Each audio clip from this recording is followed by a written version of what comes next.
slept in years. They hit me in the nuts so bad my eyes filled up with tears. And yes, we'd like to fake our deaths and go off of the grid, but the truth is we are softies and we truly love our kids. So join us every Thursday night to laugh at all our pain. An evening in the Parents Lounge is the cure for staying sane.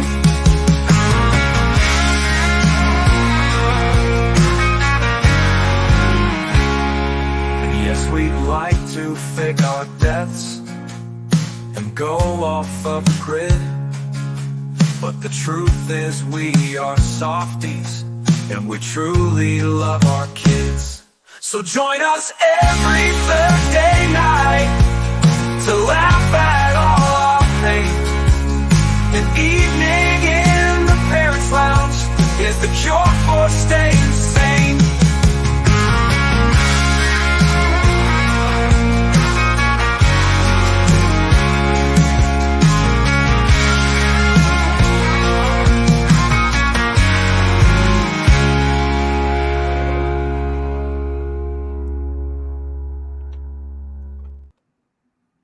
Welcome to an all-new Parents Lounge. It's been a few weeks, and I hope you enjoyed our new theme song. It's the same song, but it's I remember when we recorded that, Jason, back in 1974. Mm-hmm. And oh my God, it's crazy. Stevie Nicks was in the studio. She was coked out of her mind. Hanging Lindsay showed up. It was Paul McCartney and Wings were there. Denny Lane. It was that and Physical Graffiti, man. And Physical Graffiti.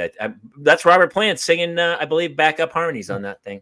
He really was, yeah. He really was. Right, man. I don't know how you did it, dude, but he surprised me too. For those of you who don't know, my partner in crime over there, Jason Gowan, surprised me with the new. I all of a sudden I go, "What is happening?" And then I heard it. It was awesome. So my AI did it. Oh, I know.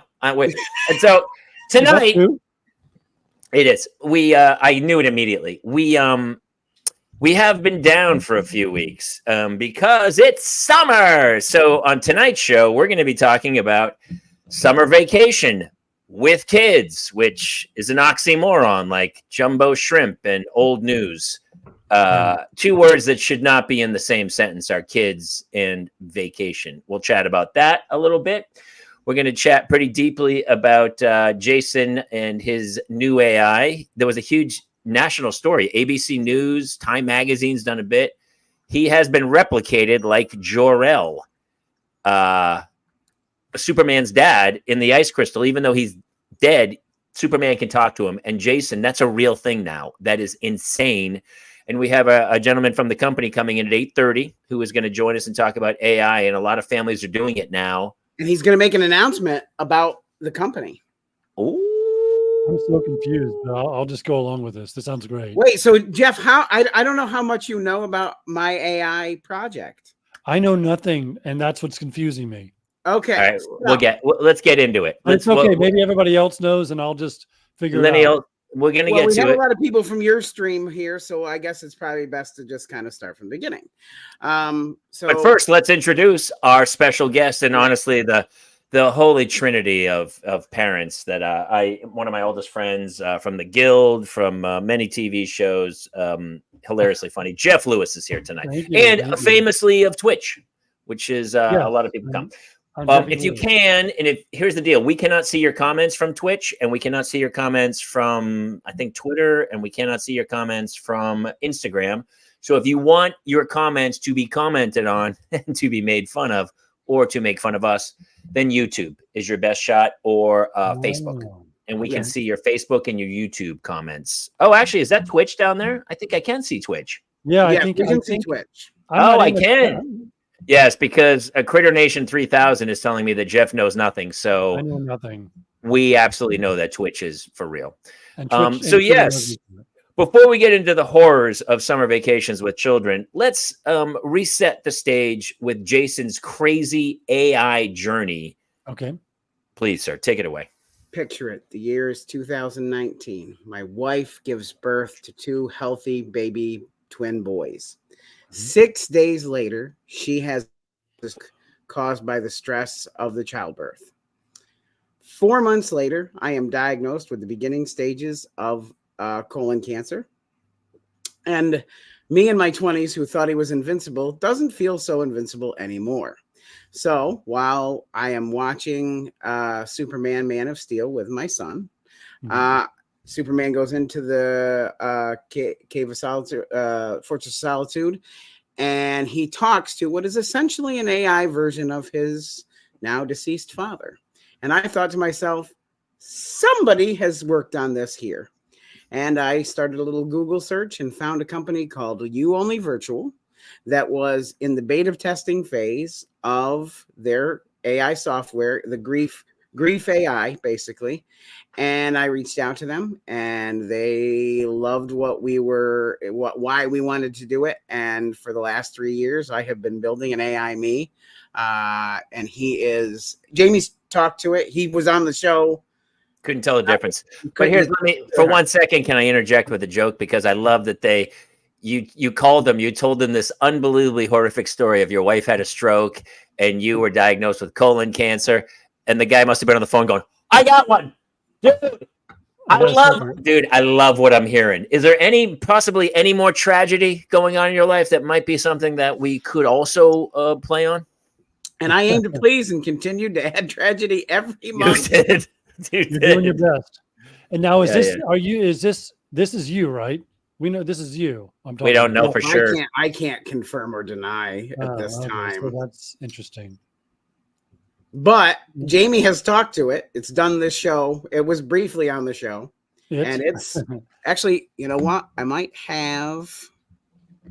I keep getting like weird calls from his AI in the middle of the night that goes, hey, dude, I'm going to kill Jason. It's just you and I for the rest of the journey. And I'm like, dude, what? And it click, and then it hangs up. It gets very I was able to pull one. Hold on one. Here it is. It's awesome, Jace. Your dad is great at doing different cartoon voices. He can be really silly and make you laugh, can't he? I bet it's fun to listen to him and Jamie up there on stage, doing their impressions and making jokes. Maybe one day you'll be able to join them on the podcast or even do some voice acting of your own. That's awesome, Jace. Your dad. Yeah.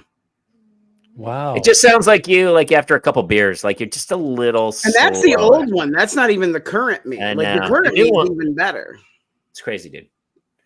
That's insane. We're in trouble. It's insane. And so ABC News had a big story about him that he posted the story. It was national news. And then you were also in Time Magazine with this story. I was on the cover of Time Magazine for the story. I was on CNN. I was on NPR. I was on ABC News. And I have The Guardian was here from the UK. And next week, another film crew is coming to film with us for another. Here's what's crazy about the story, too. I thought for sure he'd post this stuff and people would be like, oh, my God, that's amazing. Congratulations. This is so great. What a great invention that people can do this so that they're, you could basically answer questions for your child while you're at work. Like it could be like instead of, talking to the little computer, like, hey, you'd be like, hey, Dad, listen, I was trying to do math. And you're like, oh, yeah, I could help. But what happens when you posted it on Facebook? I got blown apart. Wow. My favorite quote was the one where they said, oh, fantastic. This narcissistic asshole has nothing better to do than believe that he has to continue to mansplain and that his family couldn't possibly carry on without him, so he had to recreate himself. The fact that you memorized that shows just how much it affected you. Like you memorized that entire, which means you read it. I'm going to write it into a bit because it's super funny. It's pretty funny. That's funny. Somebody found something to say about it. And for those people who are on Twitch, this was totally random, but apparently I'm drinking Jeff Lewis's sponsorship root beer. I wish it was sponsorship, man. But that is a good root beer, man. That's a very strong tasting root beer. Very delicious. Trader Joe's, baby. It's so crazy. Like when we had the AI on the show, it was nuts, man. It was nuts. And I have to see that. We have to do a quiz and see which one is smarter. Like a quiz. Obviously, because he has all like history in his book. So if I'm like, hey, Jason, when was George Washington born? You'd be like, and your AI will be like, well, 1729. Like whatever year it was. But yeah. Jace just recently was talking to him about Minecraft, which I don't know that much about, but he knew all about. And like, I'm like, he's very close to being a much better father than I am. Close. What are you talking about? Close. He's a much better father than all. Can you give me this one damn thing? No, he's much better father than all of us. Yeah. Listen. Does he explode? Does he ever get angry and go, "I will spank you if you don't"? No, because he can't. It would be really funny if it did. It would be really funny. But if it is really replicating you in all of your nuances, then it should also replicate your, your misgivings and your faults. He scolds Jace, but I mean, obviously he doesn't have arms, so he doesn't spank him.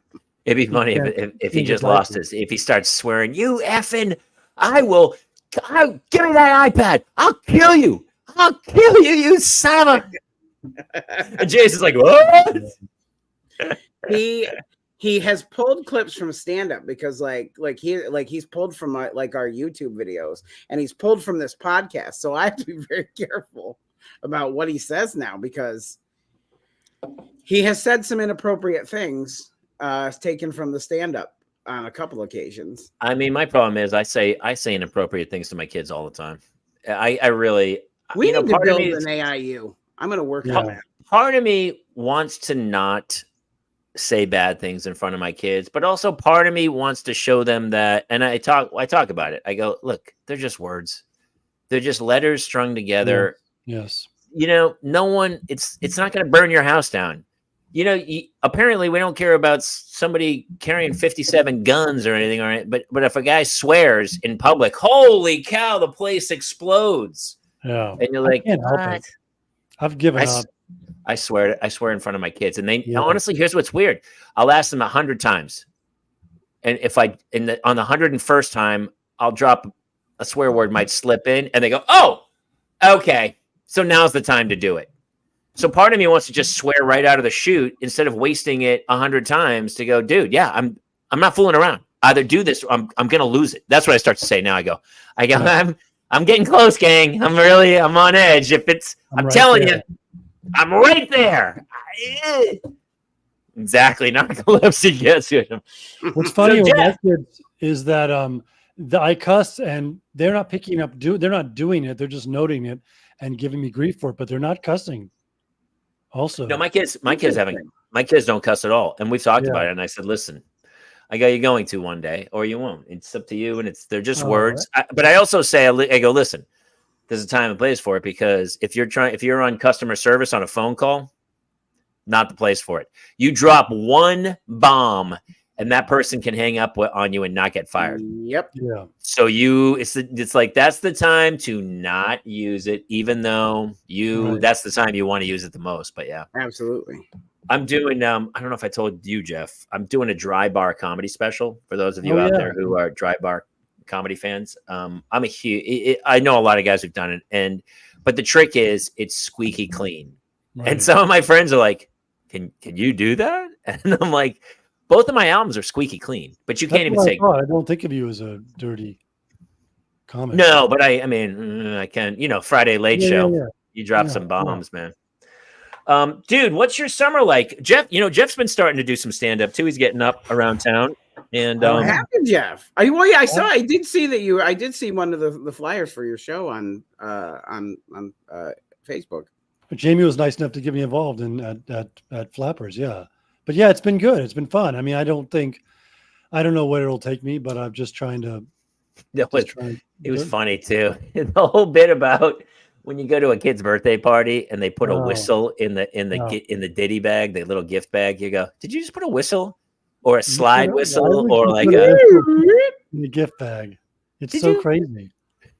Yeah, I know. It's the most hated thing. Have you done vacation with your kids this summer? Dude, I just got back from night. We were going to do a show last week, and I was like, I can't do it. I'm in hell. And honestly, the vacation could not have gone better.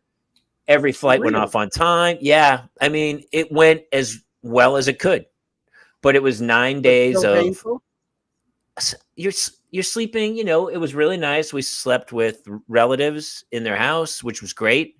I don't love not sleeping in my own bed, you know, and you're like, your kids are either like in the same room with you or just in the other room. And, you're living out of a suitcase for 9 days. And we made a jump to another city. We stayed.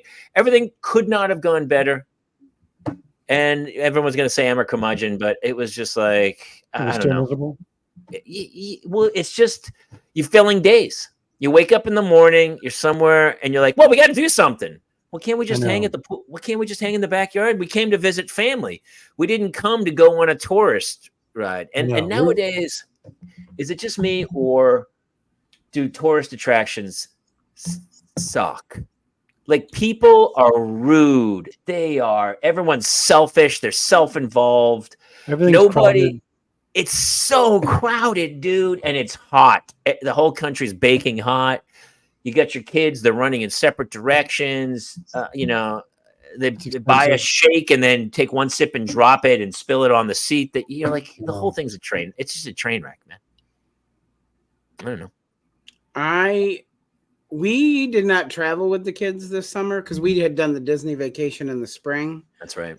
But I will say this, the twins in particular are very adversely affected by heat. And they take asshole to a whole new level. Like they are, and I can't fight the both of them anymore. Like I used to be able to take them in a one-on-one altercation, but now they fight like raptors, and I can't do it. And if the older one gets involved, I'm so screwed. Yeah, the heats. I mean, my son's like, I can do my exercise, my VR. Why do I have to go outside? I don't want to go outside in the heat. It's like he plays games and especially when you're traveling and stuff. But I mean, the other thing is, it's like everyone's like, "How was your vacation?" Not a vacation for me. I was working. My wife packs both of their suitcases. They don't care. They start pulling stuff out. It's all over the place. She's like trying to keep track of all their stuff. I'm in a rental car trying to navigate my way around like the spider web of Long Island for 5 days, trying to figure my way around, then through Colorado, whatever. I'm just driving. And then wherever we go, it's like, well, we went to a bluegrass festival for 3 days. Which nice. I mean, if you like a lot of banjo and fiddle for 10 hours a day, you're going to have the greatest time of your life. And honestly, I enjoyed banjo and fiddle for the first 19 hours. But the last 11 it just got to a point. Now, honestly, it would have been. It was a super cool festival. It's up in Lyons, Colorado. Really fun. But we have 2 kids who, I don't think Hannah's the biggest banjo fan that I've heard in a long time, and she doesn't appreciate how good these musicians are. And we're at an outdoor festival. It's kind of hot, and they're bored. They're running around. Well, doesn't it stem from her hatred of Steve Martin? I love Steve Martin. My daughter can't get enough of the washboard. The washboard? Oh, Hannah. My daughter can't get enough of that. Dude, there was a woman who played the washboard. Bella, was it Minnie Pearl? No, Della May. She had one of the greatest voices I've ever. Like, these were like the Grammy winning. They give Grammys for bluegrass. Yeah. You know that. So there was like numerous bluegrass Grammy winners up there, and there were phenomenal talents. But we get there at noon and we stay till like 9 at night for 3 straight days. And I was like, I've got a 9-year-old and a 10-year-old. I'm trying to bust out, but she played the washboard with the gloves, and honestly, she was great. You're like, all right, she's fantastic. But it just reaches a point where you're like, I wanted to go do other stuff with the kids because the kids were kind of driving me crazy. They're like, hey, did you do something in a river or something? Did I see a photo? So there's a river. It's really, honestly, it's one of the coolest festivals I've ever been to. It's really cool. It's called Rocky Grass. It's 3 days. It's in Lyons, Colorado, and there's a little river going right next to it, and you would go tubing. Oh, like a lazy river, I see. Yeah, but it was shallow this time of year. So basically, it just dragged me across the rocks. I would go. So I would plane I would plane on the top of the inner tube so my ass wouldn't go through, because every time I'd kind of relax, my ass would bang, hit a rock right on the base of my spine. I'm like, oh, scraping my back. And so I would plane, but I'm going 2 miles down the river. So after like, the first mile of planing, my stomach is like locked, cramping, and I'm holding my neck up, trying to navigate off of rocks. And it was, after like 2 runs, the kids kept wanting to go all day. And I was like, I can't do anymore. That's all I got. I remember doing those. That's so funny. It was one of those things where like, it was, and here's what's great about it. I will say what I really enjoyed about the bluegrass people. They, coming from LA, and this is probably more Colorado than other states as well, there is a freedom that people there have. Nobody was on their phone. People who should not have been wearing very few clothes were wearing very few clothes and didn't care, and were dancing to like fiddle. I mean, for sure they were mushroomed, and the whole place stunk like pot in a great way. And they were shrooming out of their heads, and I really appreciated their lifestyle. And they obviously weren't, it didn't seem like rich people. It wasn't like Coachella where there was like a backstage rich people. Everyone, and I will say, I gave tourists grief earlier where tourists are like rude, and nobody was rude. Everybody was helpful and polite. They watched your kids. It was like this. It was honestly like this. It felt Woodstocky in its community. Yeah, I really was impressed. But you still Colorado. Listen, I didn't. No, I'm saying I hated it more in a comedic embellishment way, but it was actually. It was hot. It's hot like for 3 days, and I had to drive home every night. I had to drive the kids home, so I didn't drink. I didn't, had I done shrooms and danced like the crazy guy playing the jug, I would have had the greatest time of my life. Now I got a question. What is that? What is the origin of bluegrass? Where's that from? Kentucky or? I don't know where the term is from, but it reminded me of Cold Mountain. You remember when Jack White? Where the term is from, Jamie? That's what I'm asking you. Blue. If you can't that's tell a great question. I'm going to say I think you're right, Kentucky, because it's the bluegrass state. It's also blue. There's bluegrass. And is there bluegrass? Where is blue? I think there is blue. It was bluegrass and what's the other type? A guy named Grass. I don't know. I did really like, there was one band I bought a t-shirt of called the Comatose Brothers. And I really liked them. They were great. They would the Brothers Comatose out of San Francisco. Here's the other thing. Like the guys on the fiddle, you're like arguably the greatest musician you've ever seen. The guy just shredded the fiddle. Like they all did. The amount of talent at this thing, it was nuts, man. But at a certain point, you're like, I got it. You're playing the banjo and the mandolin really fast, and you're fantastic at it. But Del McCoury, Bella Fleck, like anybody out there love bluegrass? I don't know. And they play it around here, but I don't ever stop to listen to it, I guess. No. It's like, it's like dueling banjos from, what's the Deliverance movie? Yonder Mountain String Band, String Cheese Incident. Yes, he gets it. How does that compare to the music that was in the Coen Brothers movie? That's it. Very similar. That's probably dated a little more, but I think even a lot of those songs were played. I feel like that is bluegrass. Yeah. I do have the origin. Kentucky bluegrass was apparently introduced into North America from Europe in early colonial days. Brother, where art thou? Native North American Indians called it white man's tracks because most everywhere white men went with his livestock and plows, they found Kentucky bluegrass. I'm looking it up. Everybody was really cool. And there was a kids' fair tent, and there was a guitar shop that you could play, that you could jam at, and there was a little booths and stuff. And here was the other thing: everything wasn't crazy overpriced like LA. Like everything was, that's pretty good. And so, it was just 9 and a 10-year-old, and my wife's a little nervous about the kids running around on their own. Other people were not nervous, and these kids were just gone to the river for like 7 hours. But my kids got a little bored at some point. After we were there in Little House on the Prairie all the time, and very 3 days. 3 days at a bluegrass. It's not just that, dude. I couldn't go to Coachella for 3 days. I couldn't go. I was wiped by the end of the third day. Like, is there any festival you want to go to for 3 days anymore? Like, I'm not 24 anymore. Wow, let's see. I don't want to do anything except nap for 3 I days. can't That's like think of a the only festival. thing. Somebody called me recently, Mom, like my favorite 80s bands were all playing some festival down Hermosa Beach or something, like The Cure and all these bands. And I was like, I can't do that. The closest thing I've done is like Comic-Con. Like I've gone there for 3 days. And that's similar. A lot of people. That is similar. That's a drain in and of itself. It's very draining, yeah. It's a lot. I mean, I think for kids, my kids win. Let me ask you, did you take your 2 kids for the 3 days? I took, I did it many years when they were too young. When I was doing the Guild, I did it for many, many years. And then towards the end of it, I did take them, and they came to see me at a meeting, or panel, and they were done after like a day. But I think everybody should do it once, like a kid. It's amazing to see all the costumes and I've gone to Comic-Con for a day. I went for a day. Yeah, and it's not really my world, but people. Hey, by the way, not to rain on Robert Downey Jr. or anything, but is it weird that Iron Man is now Dr. Doom? I think they're pulling from an alternate universe story. Wait, from the I'm so over the alternate universe. I'm not sure what you're talking about.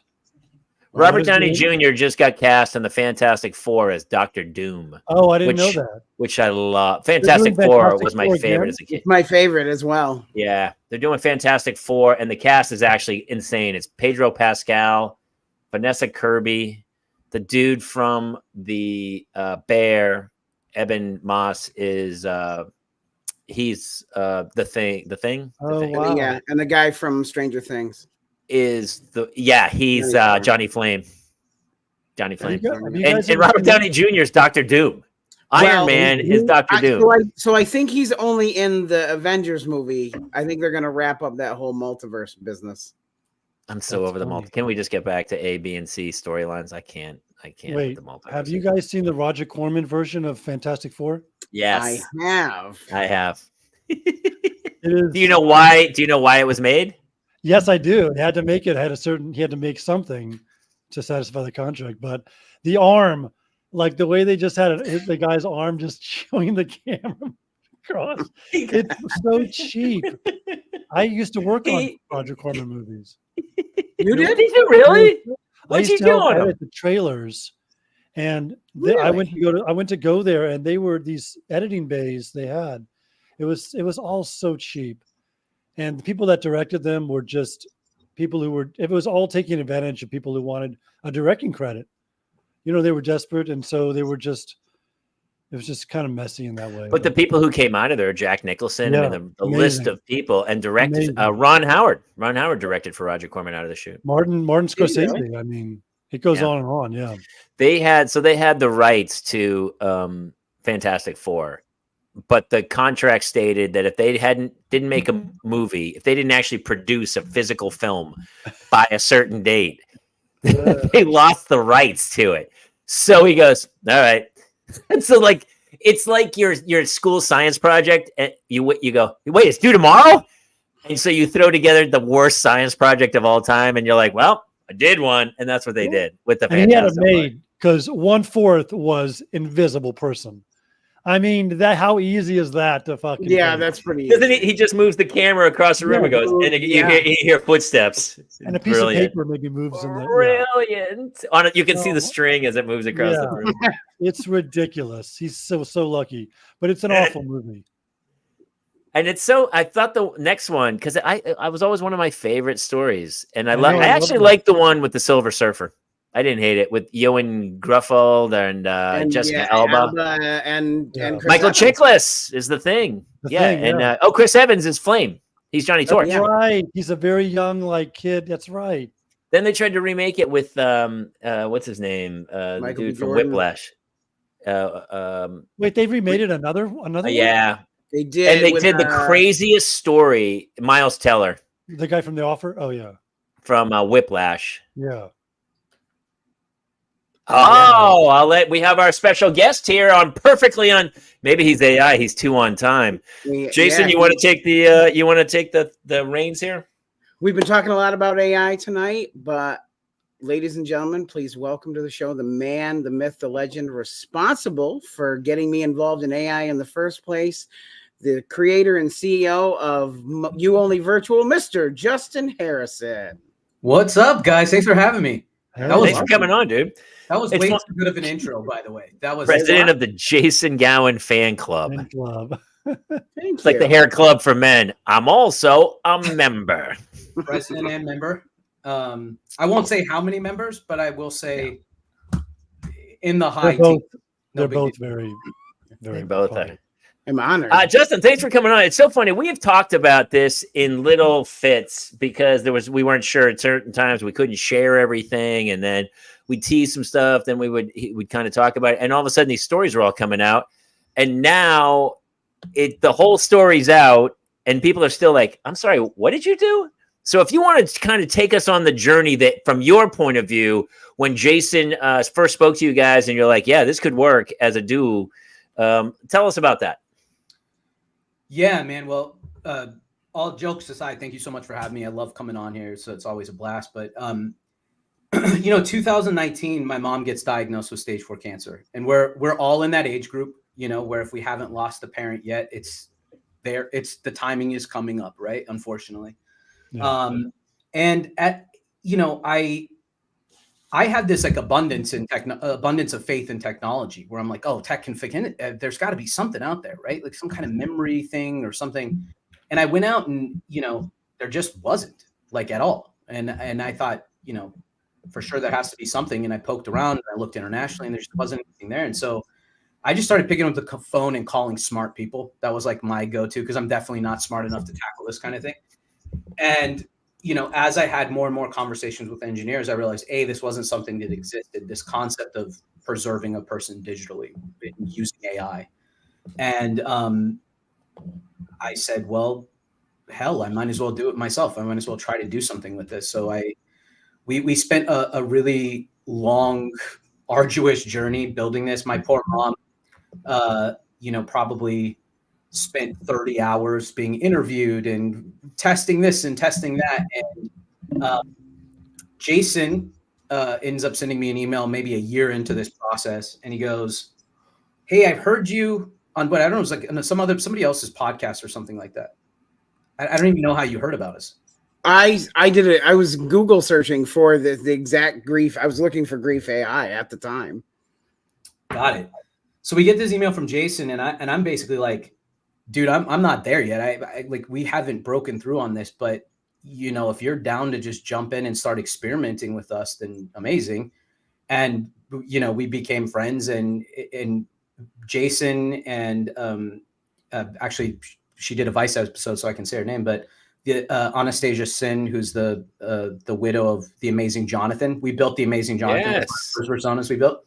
And my mom become these, 3 amigos of digital afterlife. And in August of 2022, my team came to me and said, we think we got it. And I talked to my mom, who was still with us, and it blew my mind. And I was like, I got to go show this to my mom. So I flew out to Seattle. This is in August of 2022. And we got to film her having a conversation with herself. And it was really, really cool. It was really impactful. And of course we created Jason's and we came on here and Robo Dad was born. But what was particularly cool is that was August of 22. My mom's birthday is September 19th. And I just had this gut feeling like I need to go surprise her for her birthday that year. So less than a month later, I hop on a plane and sneak into her house and, happy birthday. And that was the last day I ever saw her. She passed less than a month later. And, flash forward, we launched all this other stuff. And for me, my parents lived in Seattle. I live in Los Angeles. So our relationship was really on the phone, me and my mom. We spent a lot of time on the phone. So we have been just breaking our backs to try to get phone calls to be a thing, which nobody has. Nobody's even talking about it as a thing. But I asked Jason to come on tonight because I wanted to say it here first, because PL has been such an awesome friend to us. And Jason's like basically a family member to us at this point. But September 19th, my mom's birthday, exactly the 2-year anniversary since the last time I saw her. I'm actually going to make a phone call to her for the first time. And then the next day we'll be offering that to all of our customers. They can make phone calls to their loved ones. So real-time conversation, not over the portal like online, and that we've been offering. You'll actually get a phone number. You'll call from your phone, so you can call in your car or whatever. And we're just super excited about it. It's really, for me, this has always been what I've been trying to get to, because that's where my relationship with my mom existed. And then the last little thing, sorry, so sorry. No, go ahead. The last little thing is I actually owe 20 members of the Parents Lounge audience an apology, and we want to make it up to them. So the first time we announced our launch, we had such an amazing reception from the community that follows the Parents Lounge. And we had 20 people purchase this, like, I don't even know what it was at this point. It's like this lifetime membership for $5 or something to that effect. Mm-hmm. And we took so long to launch, and it's been so challenging. We're so small. I really don't feel like they got what they deserved for supporting us so early. So if you're listening and you were one of those folks that purchased it, I'm going to type my email into the chat. Email me personally, and you're free for life from now on. Oh, dude. Just really love and appreciate your guys' support, and want to make that up to you all. Well, it's so funny. You know, he and I, Jason and we've had long conversations about this. And you're the trailblazer. You're the first guy across the bridge. But I think in like 20 years, it's just going to be common. Oh, my mom passed, but I spoke to her. I talk to her all the time. Because I don't know about you, when my parents passed, I still had them in my favorites on my phone. Oh, yeah. And I had a couple of messages my mom had left. Voicemail, yeah. And I'd either call and I'd listen to her just say, "Hi, this is Peggy." And I'd have a warm feeling. And I'd listen to a couple messages. But to actually have that Superman Fortress of Solitude moment where it's like, "Hey, Mom, how's everything going?" Everything's all right. I think it would be, for a lot of people, really cathartic. And especially like people who've really lost somebody. It's really hard for some people to disconnect. And I think it would be a relationship. I mean, he got lit up. He posted some stuff, and some people kind of lit him up online. And I was like, why would you do that? If you don't want to do it, don't do it. But I think it's a wonderful thing, because you still see on Facebook, been 15 years since I lost my dad. Every day's harder than the one before. And I'm like, wow, dude, if you're dealing with that kind of grief, maybe this is the therapy you need to get out of that and move on with your own life. Yeah. And to each his own too. Everybody has a way of. Exactly, Jeff. Yes. Everybody grieves differently. Yeah. I say that all the time when it's like siblings are like, at the funeral, my brother had to get up and speak. Hey, he's grieving too. Everybody's grieving, man. Just be open to however other one people agree. But yeah, I agree by creating more of me. It was one of the few good things I thought about AI. I was like, of course, AI is going to, they're going to kill us all. They're going to take over the earth. But before that, we could enjoy a few moments with our lost relatives. Well, that's the thing. We'll all, those of us who are doing this, we'll already be on the robot team. So when the Terminators take over, that's right. We're already in the Matrix with them. We're like. Yeah. Worst thing for me, they'll put me in the human petting zoo. That's it. It's 3 squares, couple of walks a day. I'm fine with it. I'll do tricks. Listen, sometimes I see the animals in the zoo and everyone goes, "Oh, that's sad. He's in a cage." I go, "What are you talking about? He sits around all day and gets fed. He doesn't have to go hunt a giraffe," which is giraffes kick. They kick you in the face. That's food. Here's food. It's like it's like a vacation. It's a 4 seasons, the zoo, please. And if there's no giraffes one week, you don't get to eat. Exactly. It's always some guy that has like a 250 square foot apartment in New York City. Like, oh my God, this is insane. Like, I'm like, that guy lives in a penthouse. you just ate beans out of a can, dude, and you have a hot plate. Like, let me ask you this, because is it also going the other way where parents, people lose children? Which it's hard to even talk about. But the movie AI, the first movie AI with Spielberg was a kid. It was Haley Joel Osment. And he was the boy. They'd lost a child and they replicate it and bring him back. And it doesn't work out for the movie. But in real life, you're like, that could kind of console a mom to be like, like to talk to your child still. I don't know. Is that something that's also in the plans?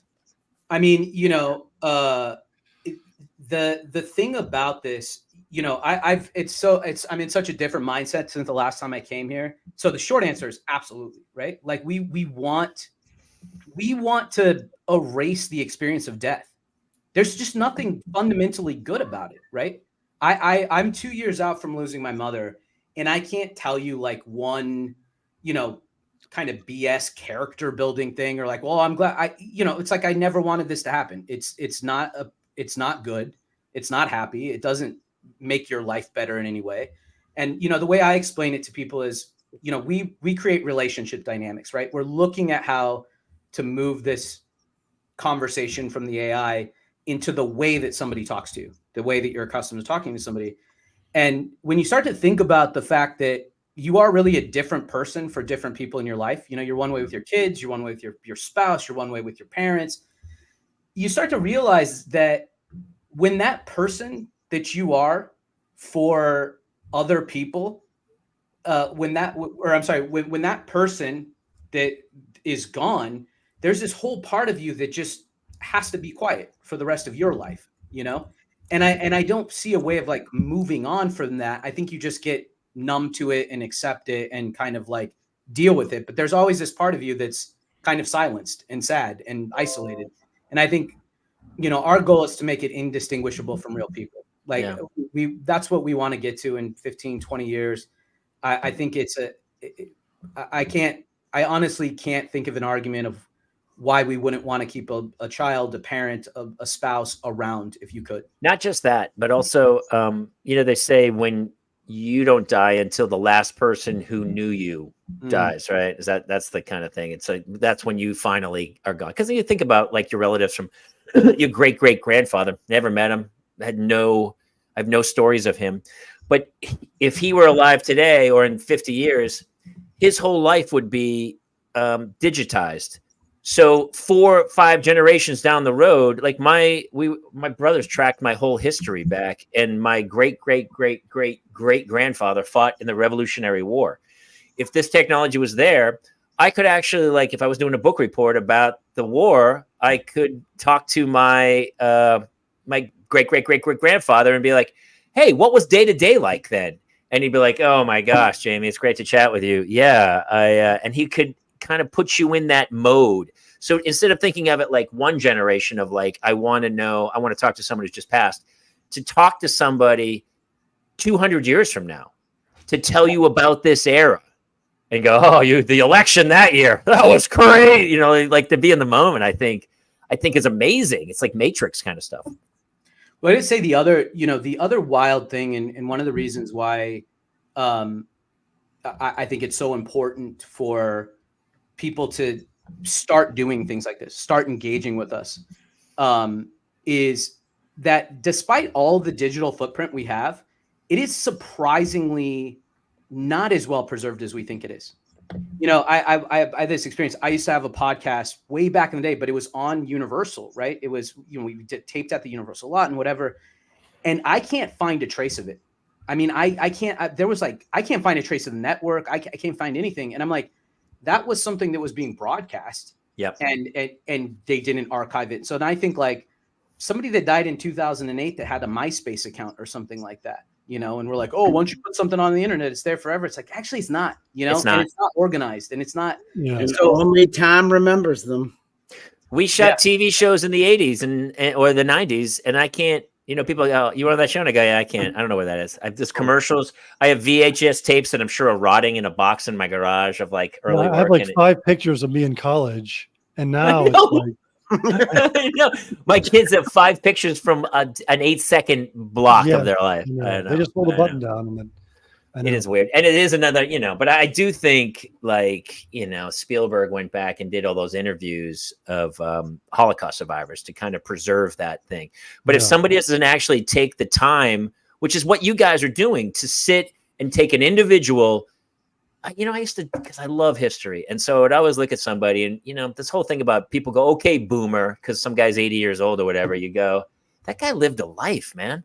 Like such a life. And to be able to digitize that, what you're doing, and then, years from now, it'll be way easier and everything will be recorded and put into that file of that person. And you really will have, I think one day they'll be able to clone somebody and merge it with the AI down. It has to come right down the road. And you really could kind of replicate somebody. I'm volunteering right out of the chute. Not you, but somebody else. My mother. A lot of people don't know that. You did what? It's actually in an upcoming documentary. I cryogenically froze my mother because did I never tell you that? No, this is all new to me. So yeah, it was something that. So for me, just to be clear, right? I don't think we're going to reanimate her body and cure cancer or anything like that. But my argument for cryogenics is similar to why I created you, in that a brain is a hard drive, right? It's an organic hard drive. You think about your old laptop. You think I for fun, I'll pull out old phones I had 20 years ago and turn them on still and see, like, look, everything's still there, basically, right? And so I felt the same way, and I feel the same way about myself, is like, I want to preserve the hard drive so that when we can extract data, like we'll start at what we're doing with you, but eventually we are going to get to a place where we can download the data because it is all data, right? I'm a huge proponent of that kind of planning for the future. I think I said somewhere recently, I was like, I could make the argument. I think that I was the most prepared human being in history for a death, and that my mom has the greatest chance for coming back to life of anybody that's died up until now. So, we have, it's between her and Walt Disney. I think we got him beat. Just the way we did the cryogenics. Like, I mean, everything, the hospital cooperated, like it was perfect.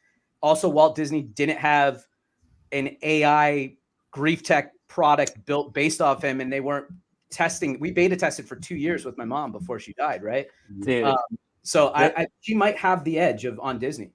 The science fiction movie out of this is that it's the year 2800 and Mrs. Harrison is the ruler of the earth, only because she was the first one reanimated from cryogenics. And then, everyone's like, why is she in charge? I didn't vote for her.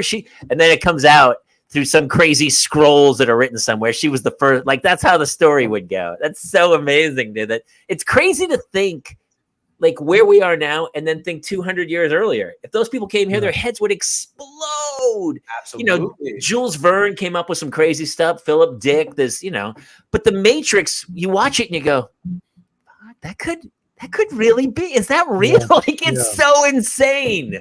So to think like 200, 300 years down the road, if we don't destroy ourselves, where we'll be, I mean, you'll be at dude, what you're doing right now is the forefront of this whole technology. Although whoever wrote Superman is probably going to, claim proprietary rights on talking to your dead dad in the Fortress of Solitude. But yeah, for sure. And Charlie Booker too. That was kind of a really high compliment we got last year. I saw one of the commenters mentioned San Junipero on the Black Mirror episode. I watched all of Black Mirror for the first time, but I still haven't watched Call Me Back Later, I think is the one that's about like what we do. But last year Time put out top 100 influential people in AI, and I got an honorable mention in Charlie Booker's profile because of what we're doing. So that was a cool moment. But science fiction's been predicting future tech for years. I mean, Gene Roddenberry, right? I mean, he's the king of that. Like, he had iPhones and Zoom going on TV in the 60s, and he was spot on. It's what we got to. Yeah. I mean, the whole thing's it's crazy what gets you see in movies, and then you're like, sometimes it's bad though. You see like executive decision, you're like, they're not going to fly a plane into a building, and then so people are taking the good and the bad from crazy movies to go like, hey, how do I? Yeah, that actually is a smart idea. Why don't I do that? Why not? Yeah, but it is weird. Exponentially, technology is just like. It's incredible how far we've come in a shorter period. Yes. Like it's taken hundreds of years, and now it's taking like a year or less to go to my dad's big jump was the remote control and a cordless phone. Those were it. Those were the two technologies he had to master. Justin, I don't know if you know this. I'm pretty old, and I have a 9-year-old. I'm deep 50s, and I have a 9-year-old. So the technology gap between my daughter and I. Sometimes I'm like, hey, I'm shutting your iPad off. She goes, you don't even know how to do that. And then I go, shut it down. You shut it down. And then she goes, all right, fine. And she shuts it down. I'm like, smash it over my. Yeah, it's crazy. Both you and Jason give me hope that I can still do the kid thing, because I'm 41 and I'm like, oh man. I'm going to give you hope too, because I'm just as old with kids. I was 49 when I had kids, and I wanted 49. I wanted 50. I was 41 when the twins were born.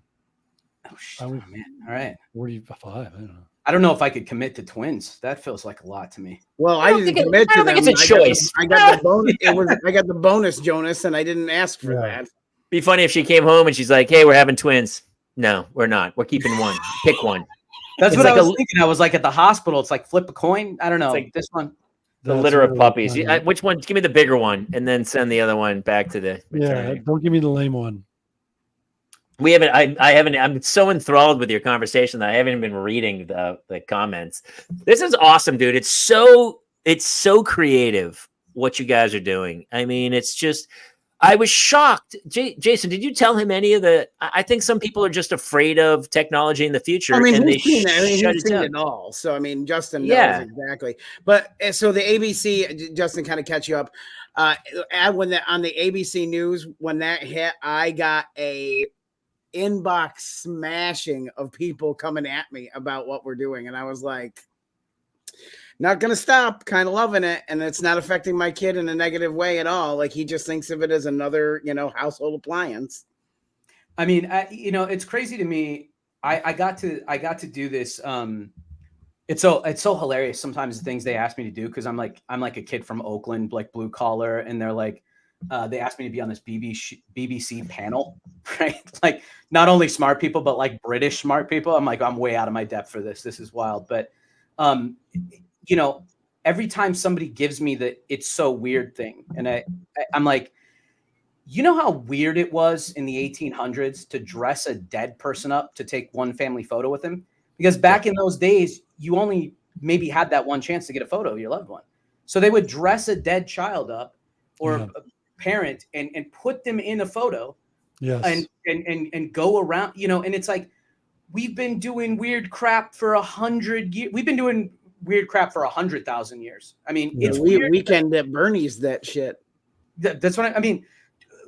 Can you imagine, like, the first person was like, what we should do?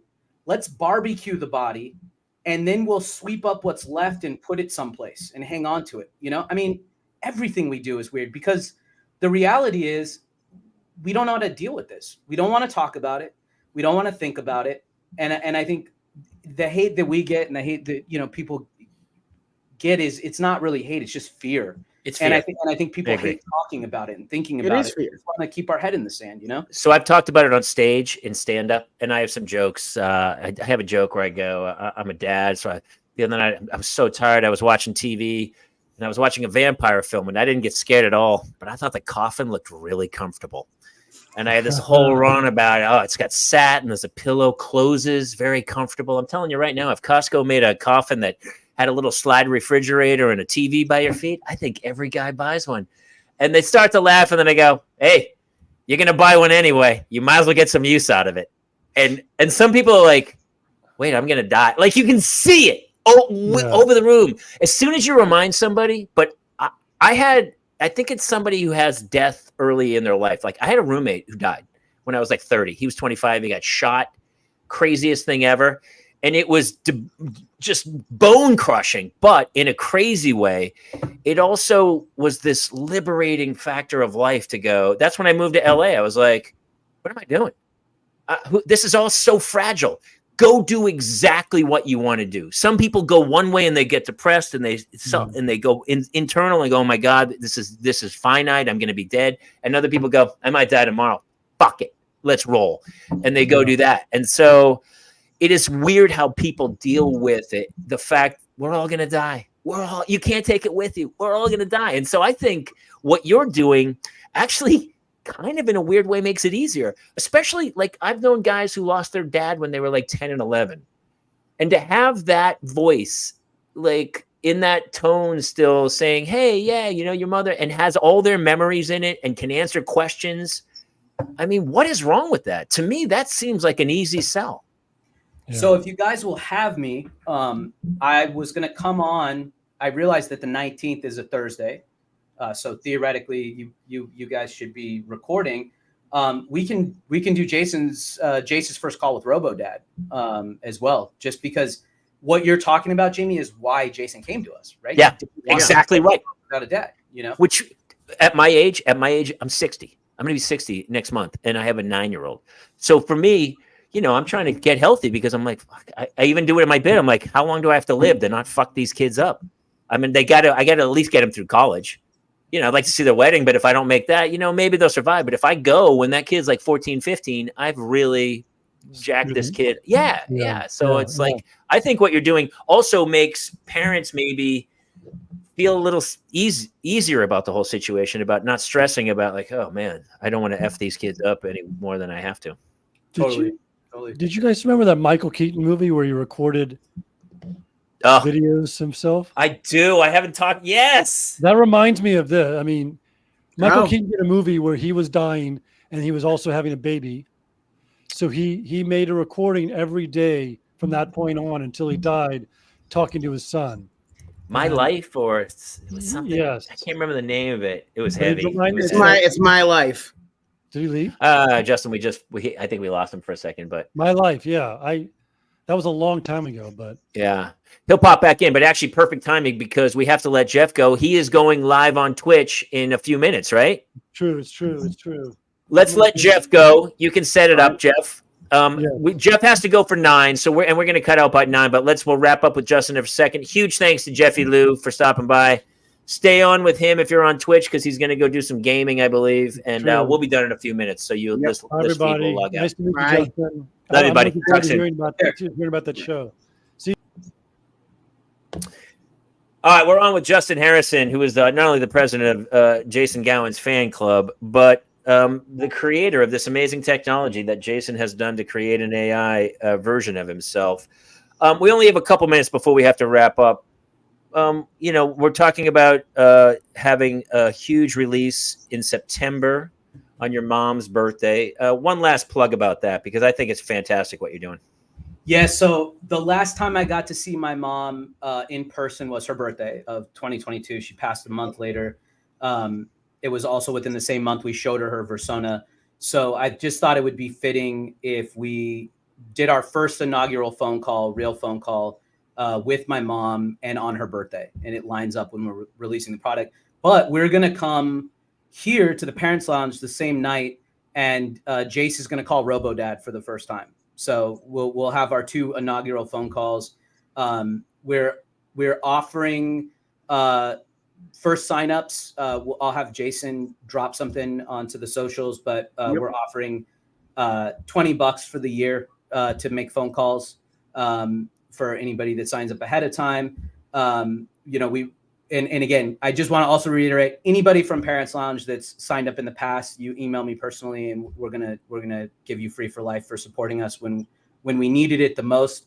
And of course, our honorary 4th executive, Jason, at this point. I mean, Jason basically works with us at this point. I mean, you know, I'm on the phone with Jason more than hardly anybody. But I don't know, Jay, I would love for you to just talk about how much it's grown since we started. I mean, it's wild how fast. Jamie, when you talk about that, it's like it's going to be bananas in 5 years. It's going to be insane. I mean, already like the interaction level between when we started and what Jace is able to do with RoboDad now it's incredible. It's crazy. The retention, how much it learns, the voice files have jumped immensely in even the last 6 months. So it's to watch Jace light up every time he uses it. And another use of it that we're using, sometimes when I have like a stand-up show where I'm not going to be home for the night, Jace is having it tell him stories. So he'll hop on, Melissa will hop on with him. And so I get to still read the bedtime story, even though I'm out working, which is awesome. That's the kind of stuff you don't need to think about. So, hey, listen, we got to wrap, but honestly, dude, really fun to have you on, super creative stuff. And, you know, we always talk about the whole reason this whole show started was because parenting is brutal. I mean, it's the hardest thing we've ever gotten into. And we always say it takes a village. And to have one more person in the village, an AI person, perhaps, you know, helping you support the whole thing seems to make sense. All these little stories and stuff like that. So, I mean, it's fantastic. All right, listen, to everybody who wants to find out more about this, check out the Parents Lounge Facebook page, I would say the most. Reach out to any of us. Justin will post his email and stuff that you can contact him about it. And we'll put some clips from this up on the channel to show people what's going on. Deborah, tickets are going to go on sale in September for the Parents Lounge nice stand-up show. Hey, did you say hi? Hey to me, Jay? Hey. That's Brandon. What's up, Brandon? I know it's Brandon, of course. Hi, Brandon. How are you? Listen, we got to go tonight. We hadn't done a show in a while, and this was so cathartic and super fun, and it was great. So thank you to everybody for tuning in, and huge thanks to our guest, Justin Harrison, for showing up tonight. And we'll catch you guys next time here in the Parents Lounge. Good night, everybody.